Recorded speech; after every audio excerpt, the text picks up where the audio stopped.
Hi everybody, I'm Ryan, and today we're going to talk about Mono Red Belcher in Modern. This is one of the newer decks on the scene in Modern, and one of the decks I'm kind of excited about. So let's take a look at it.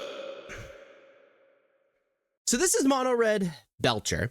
As with the blue Belcher variants that we know and love, you are playing no lands, so you're going to cast Goblin Tri-Belcher, activate Golden Tri-Belcher, you win the game. You deal 40-something to your opponent. That is the primary game plan. Goblin Tri-Belcher is a 4-mana artifact. You can pay 3 mana, tap it, reveal cards on the top of your library until you reveal a land card. This artifact deals damage equal to the number of non-land cards revealed this way to any target. If the revealed land card was a mountain, this artifact deals double the damage instead.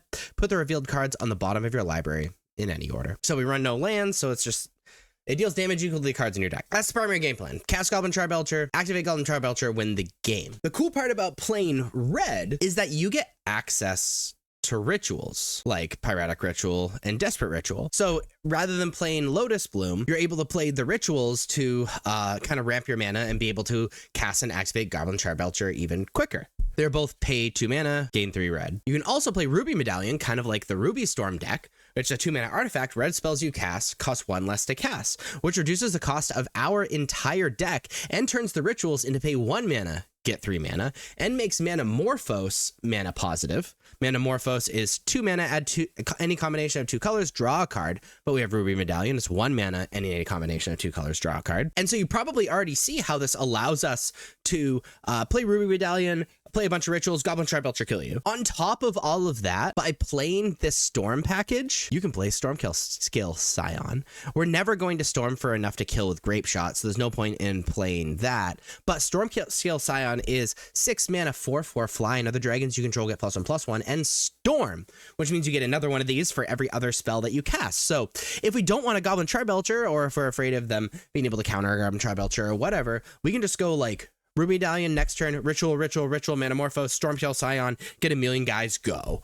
And so having that alternate win condition and that real alternate win condition that is really difficult to answer makes this deck go over the top for me, especially on the top of Ironcrag Feet. It's a 4 mana spell that adds 7 red, but you can only cast 1 more spell this turn. So you can do all those rituals. Even if it gets you down to just 3 red, you can cast Ironcrag Feet, Stormskill Scion, we win.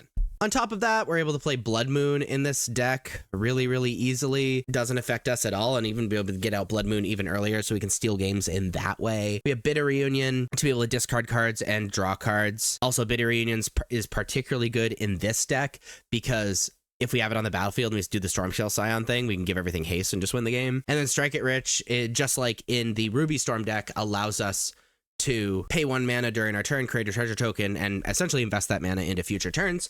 Flashback for 3 mana, so it's kind of like a little mana dump to get more mana in the following turns. And then the rest of our deck are the pseudo lands, the things that you can play as lands, but on the front side they are spells. And I would argue another attractive thing about the red version versus the blue version is the fact that a lot of the lands are actually really good in this deck, where a lot of the blue land spells aren't at all.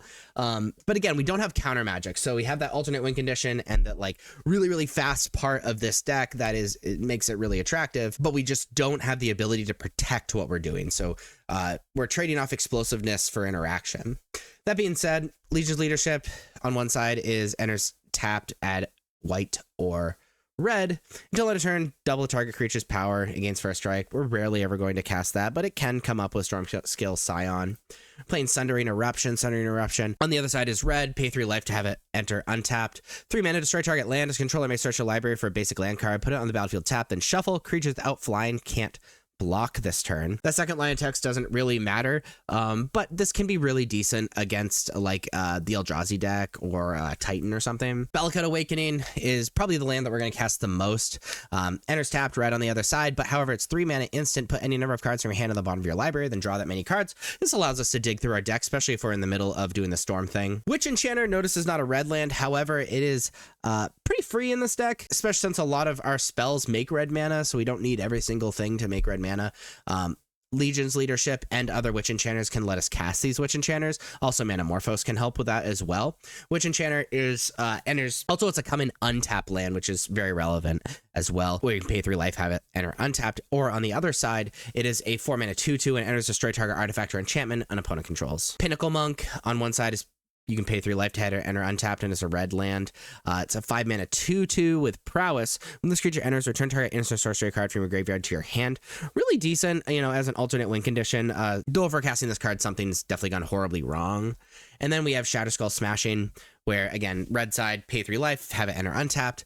It is red, and X. It deals X damage divided as you choose among up to 2 target creatures and/or planeswalkers. If X is 6 or more, Shadow Skull Slashing deals twice X damage divided as you choose among them instead. So really decent removal spell and allows us to have that onboard interaction. So again, as far as the main deck goes, we are ramping, we are casting Ruby Medallion, make things cost less, eventually getting enough mana where we can play Goblin Tribe Belcher and immediately activate it, or storming a bunch and then casting Stormkill Scion, hopefully giving it haste with Bitter Reunion and winning the game. As far as the sideboard goes, mostly we're just trying to support this. I Dismember as onboard interaction, 3 mana, however 2 are Phyrexian Black, so essentially 1 mana and paying 4 life.